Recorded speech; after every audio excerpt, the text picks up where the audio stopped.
Shalom Oma dan Opa terkasih di dalam Tuhan Yesus Kristus. Pada kesempatan pagi hari ini, mari kita mempersiapkan hati kita, bahkan dengan mulut kita akan memuji dan memuliakan Allah kita. Di dalam Mazmur 146 ayat 2, aku hendak memuliakan Tuhan selama aku hidup, dan bermazmur bagi Allahku selagi aku ada. Mari kita muliakan Allah kita angkat kedua tangan kita untuk memuji nama Tuhan. Muliakan namanya.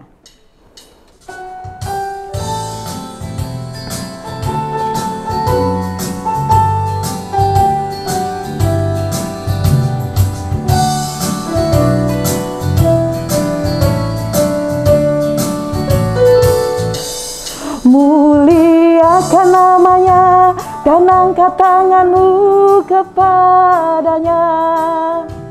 Muliakan namanya dan angkat tanganmu kepadanya.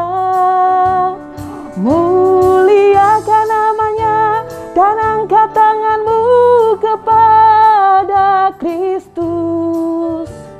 Menyembah Kristus Tuhan. Muliakan namanya.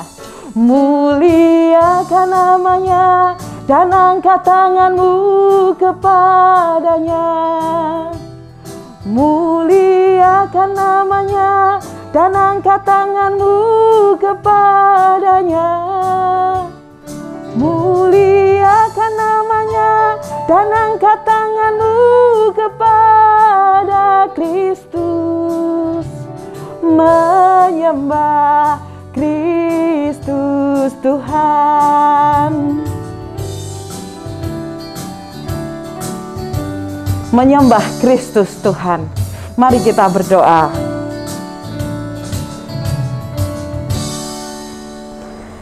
Ya Tuhan, sungguh kami bersyukur karena Engkaulah Allah kami yang mulia. Engkaulah gunung batu dan keselamatan kami. Dan Engkaulah yang senantiasa menguatkan dan meneguhkan hati kami untuk kami menjalani setiap hari-hari kami. Ya Tuhan, kami tahu dan sadar meskipun kami berjuang di dalam setiap keterbatasan kami, pergumulan setiap kesehatan kami, bahkan konflik-konflik yang mungkin masih terjadi di dalam kehidupan keluarga kami. Tuhan, Engkaulah penolong kami yang sejati. Engkau tak pernah melupakan kami. Engkau tak pernah membiarkan kami sendirian. Bahkan Engkau pun memberikan janji yang manis terhadap kami. Kau tak pernah meninggalkan kami. Kau bahkan tak pernah melupakan kami.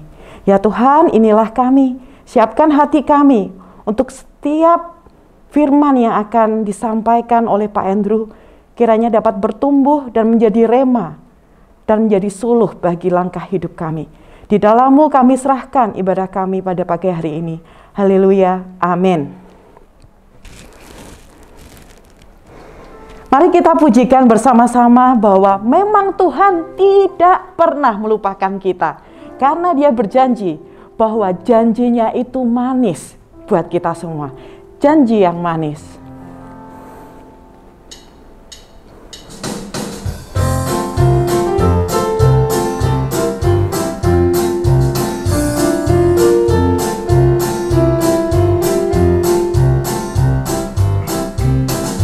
Janji yang manis kau tak kulupakan, tak terombang-ambing lagi jiwaku.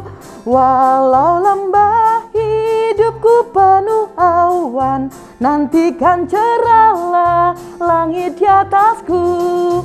Kau tidak akan aku lupakan, aku memimpinmu, aku membimbingmu. Kau tidak akan aku lupakan, aku penolongmu, yakinlah teguh.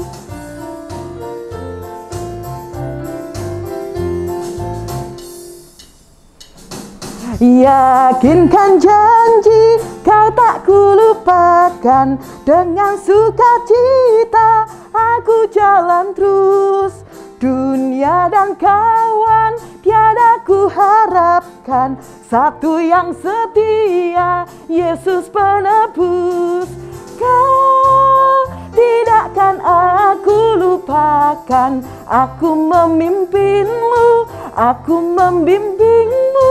Kau tidakkan aku lupakan, aku penolongmu, yakinlah teguh. Aku penolongmu, yakinlah teguh. Itulah janji manis yang Tuhan berikan kepada kita. Dan pada kesempatan kali ini, sebelum kita memasuki firman Tuhan, mari kita siapkan hati kita. Tuhan sekali lagi berjanji kepada kita bahwa janjimu Tuhan seperti fajar di pagi hari.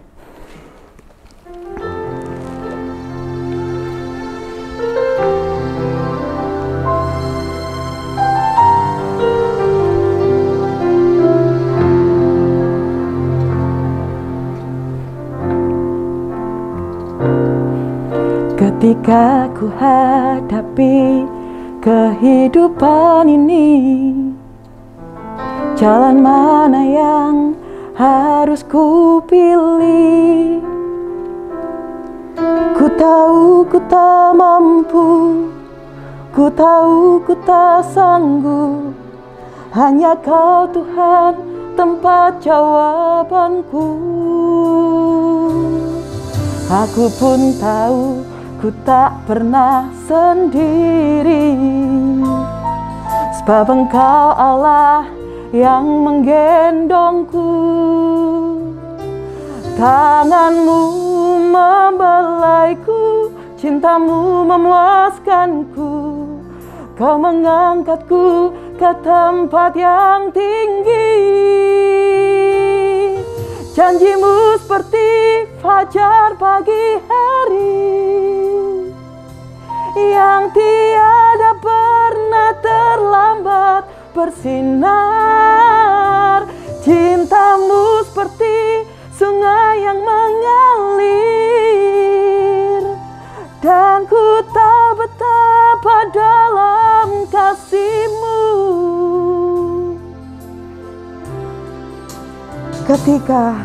Ketika ku hadapi kehidupan ini, jalan mana yang harus ku pilih?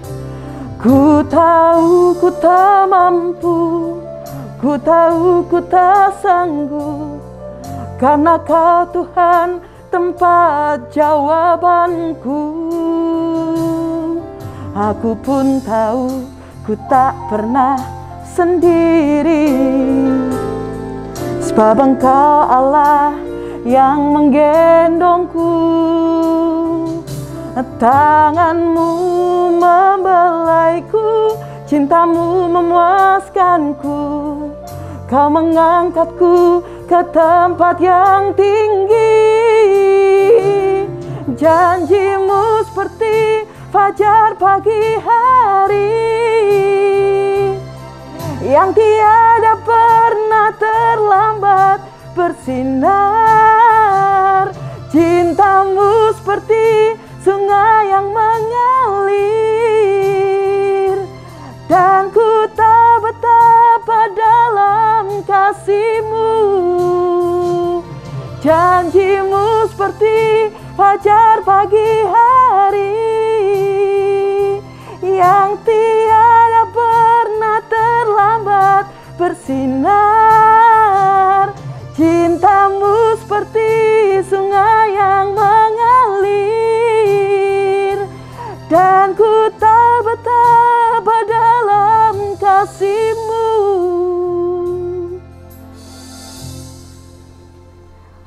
Mari kita persiapkan hati kita, dan Pak Andrew yang akan memimpin firman Tuhan bersama-sama dengan kita. Silahkan Pak.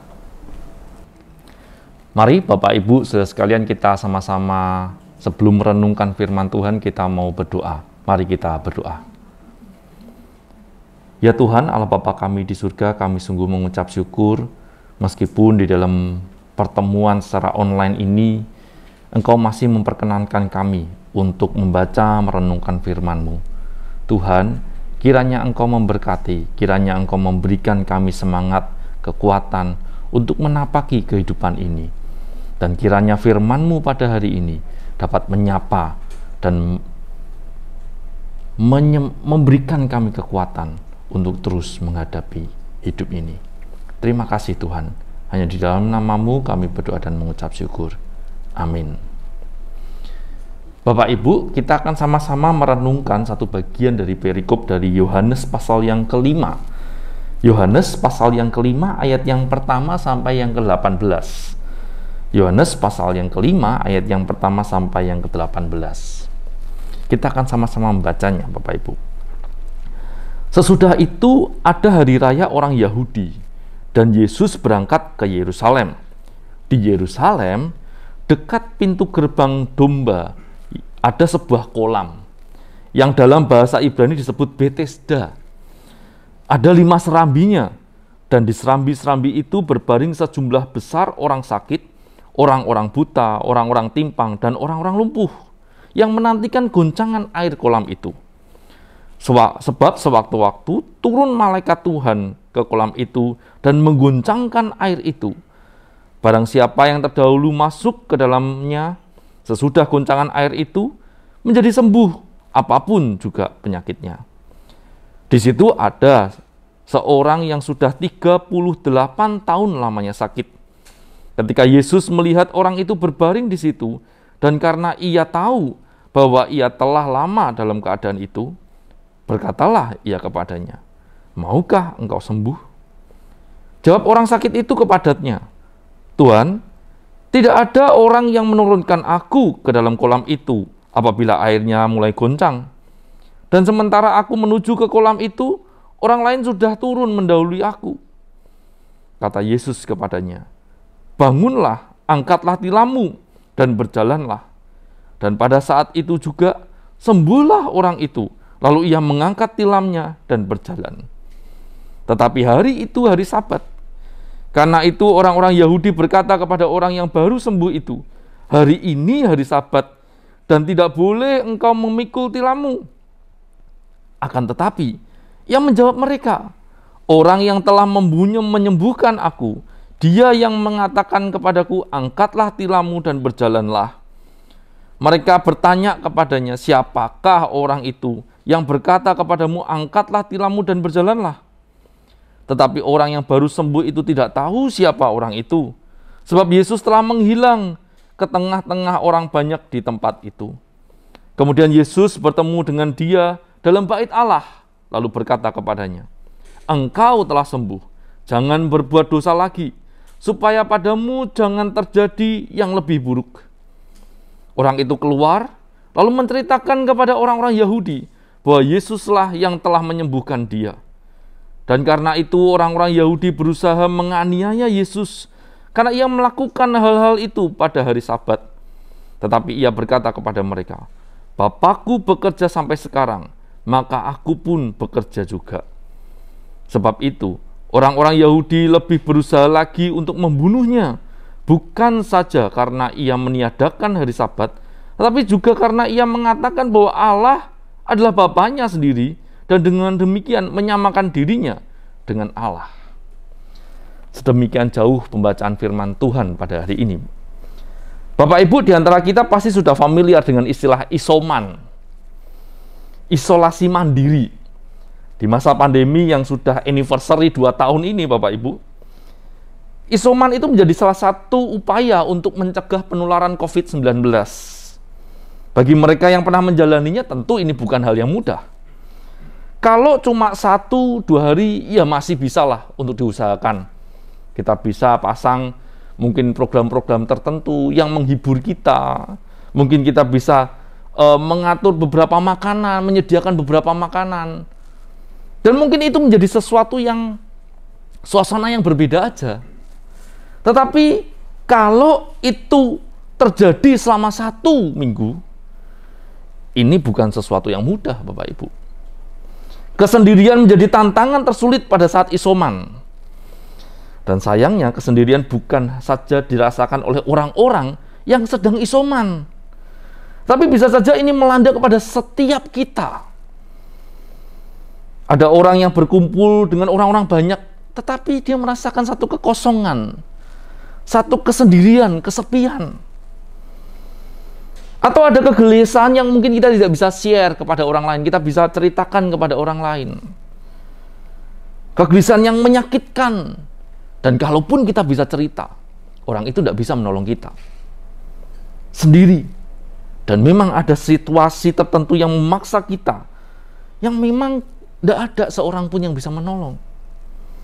Dan bayangkan Bapak Ibu, kalau hal ini terjadi selama bukan 1-2 hari, tetapi selama 38 tahun. Inilah yang sebenarnya terjadi pada orang lumpuh, yang tidak bernama yang barusan kita baca ini. Hingga suatu saat, Yesus itu datang dan memulihkan hidupnya secara utuh. Dialah pribadi yang akan selalu bersama dengan kita dan menolong kita. Suatu saat dikisahkan Yesus itu di dalam perjalanannya menuju Yerusalem. Ia singgah di dalam sebuah kolam yang disebut kolam Bethesda, Bapak Ibu. Kolam ini memiliki 5 serambi, yang kelima-limanya diisi oleh orang-orang sakit semua. Ada orang buta, ada orang timpang, ada orang lumpuh. Mengapa mereka ke sana? Rupanya mereka itu sedang menantikan air yang dalam kolam yang ada di dalam kolam itu bergoncang. Dikatakan sebab sewaktu-waktu turun malaikat Tuhan ke kolam itu dan menggoncangkan air itu. Barang siapa yang terdahulu masuk ke dalamnya sesudah goncangan air itu, menjadi sembuh. Apapun penyakitnya, menjadi sembuh.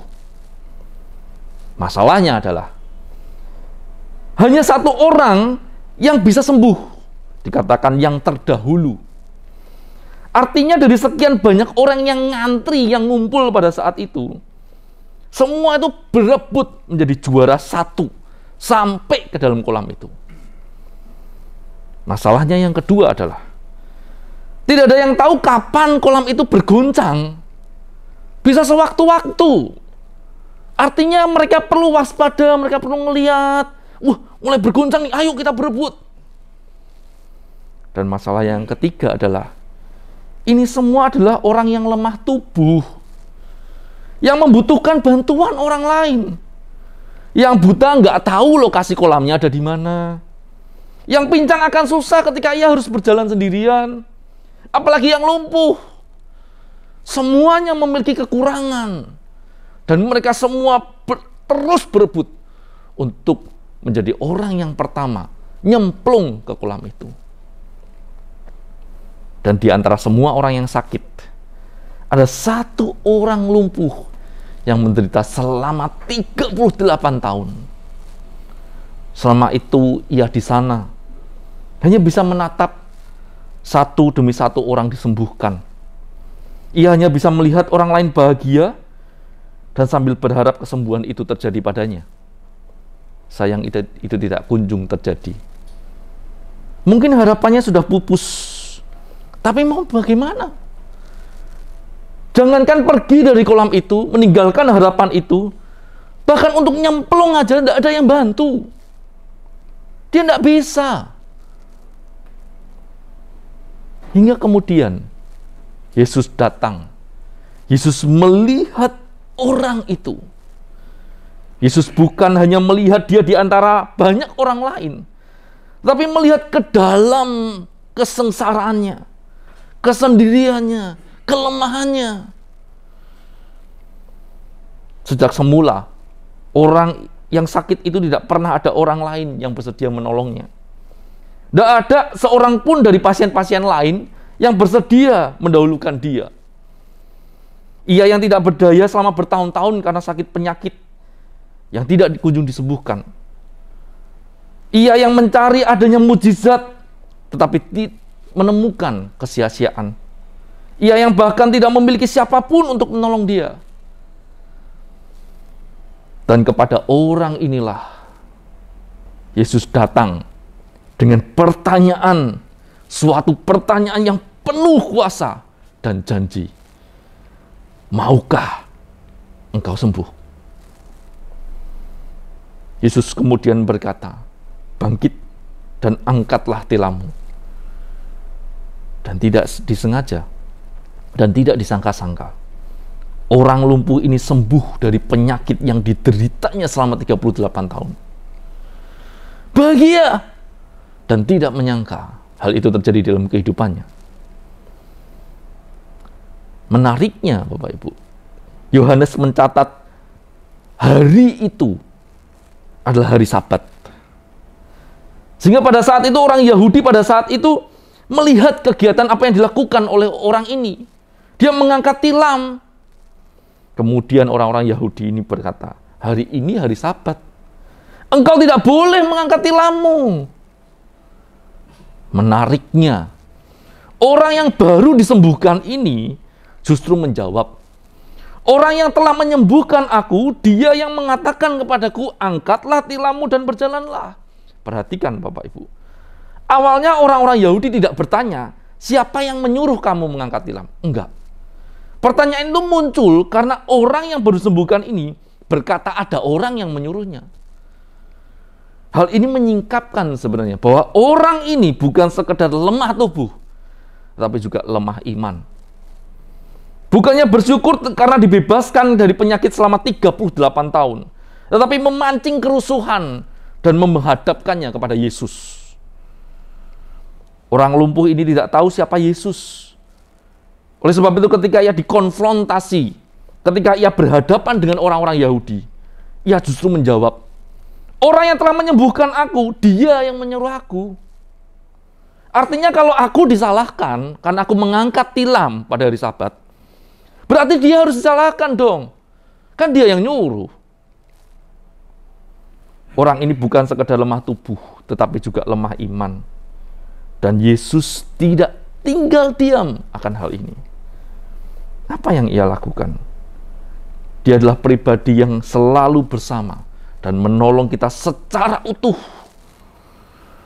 Di ayat yang ke-14, terjadi sebuah pertemuan kembali antara Yesus dengan orang lumpuh ini. Di bait Allah inilah bukan sekedar kesembuhan fisik yang terjadi, tetapi kesembuhan di dalam kehidupan imannya. Bapak Ibu, mungkin di antara kita ada yang saat ini bergumul dengan sakit penyakit, pergumulan yang pedih. Ingatlah satu hal, bahwa dia tidak pernah meninggalkan kita. Dia bahkan memperhatikan bukan sekedar kebutuhan fisik, tapi juga kebutuhan rohani kita, iman kita, pertumbuhan iman kita. Dan lebih lagi sebenarnya, bukankah mujizat terbesar sudah ia nyatakan melalui kematian dan kebangkitannya? Jadi janganlah kita putus asa karena penderitaan kita. Sebaliknya, kita perlu terus berjuang karena ia telah berjuang untuk kita. Mari kita serahkan hidup ini kepadanya yang empunya seluruh hidup kita. Karena dialah satu-satunya juru selamat yang mampu memulihkan kehidupan kita. Jangan menyerah, jangan kalah dengan kenyataan, tapi teruslah berjuang. Karena Tuhan Yesus kita memampukan kita. Karena saat ini Dia pun masih bekerja bagi kita hingga selama-lamanya.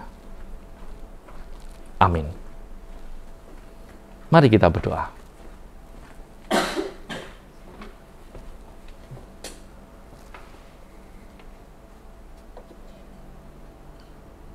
Ya Tuhan, terima kasih. Engkau adalah Allah yang tidak pernah meninggalkan kami.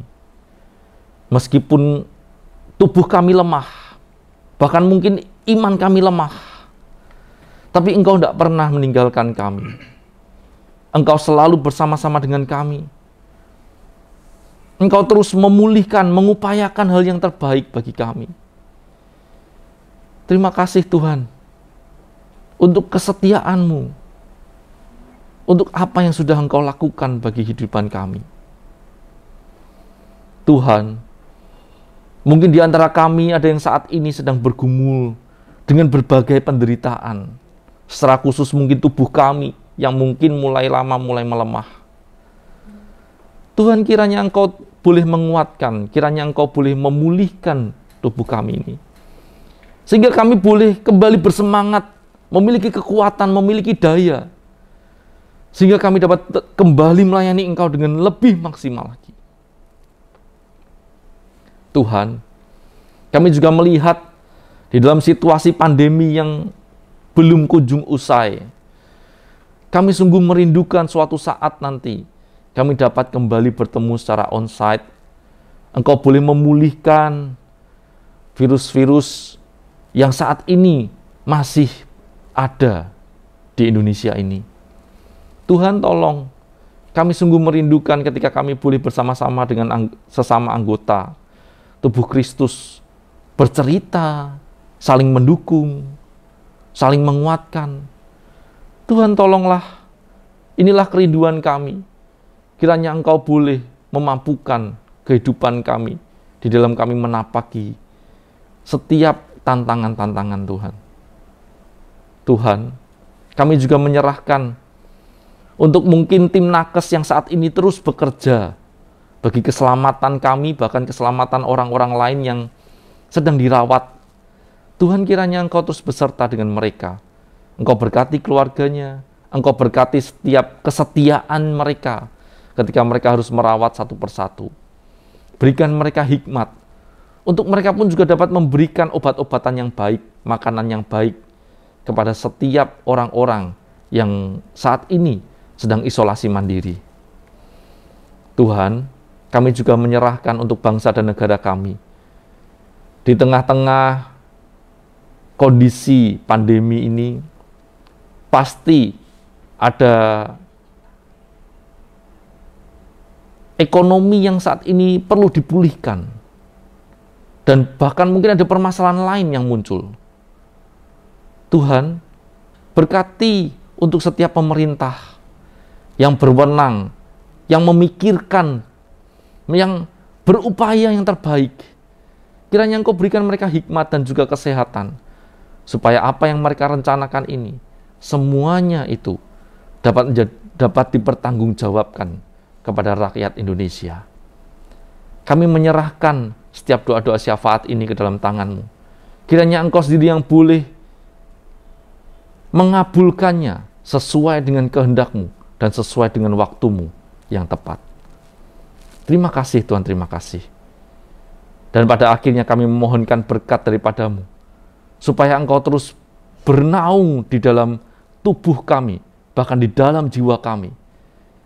Kiranya Engkau terus memberkati kami, kiranya Engkau terus bersama-sama dengan kami, menampaki kehidupan ini. Dan kiranya kami boleh berjalan bersama-sama dengan Engkau, mengatasi penderitaan kami. Hanya di dalam-Mu kami berdoa dan mengucap syukur. Amin.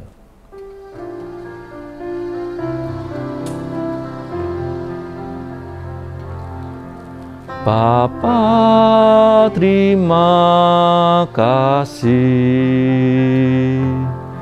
Bapa, terima kasih. Bapa di dalam surga, puji terima kasih. Amin.